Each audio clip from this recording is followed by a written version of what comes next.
So then we went and did the Sardinia series, and I tried to think here. We were sailing in Sardinia.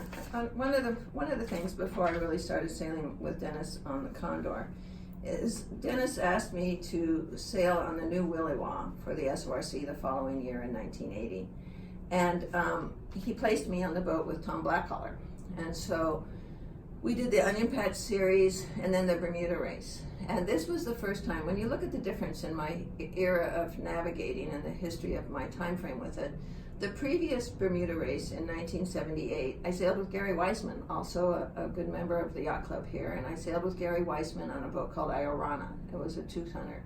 That series, we couldn't use electronics. We didn't have electronics just per se. There was a Loran on the boat, but it was not part of the rules. And you had to go star site to star site, and again across the Gulf Stream. You're going from Newport, Rhode Island to Bermuda across the Gulf Stream, and you're trying to do it without celestial, the stars in the middle of the night. So that was a tough call.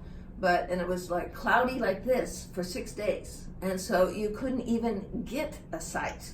So my chart looked like a dartboard because it was DR this way, Dead Reckoning for those who don't do DR. You had this course and that course. And I used to have, in the back of my logbooks, you could find little notes. I called them the cheat factor. I think it said CF or something. And I'd go stand the guy, the helmsman, because I really needed to know their average compass course. Yeah. I mean, I really needed it because we didn't have a whole lot of other instrumentation. And that's what you're using to do your dead reckoning. Right, yeah. Right. So I needed to know how accurate they were.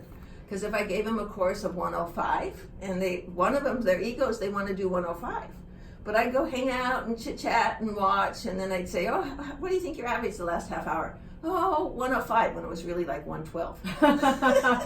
So I'd have to go down and figure out where am I going to land? So the final day going into that Bermuda race, Rex Banks, who also is already deceased, gone too soon, said he would take my time and the numbers for my star sites, and we were 40 miles from Bermuda, and I needed a fix. And he was standing in the back of the boat, and we took a wave, and he lost his piece of paper.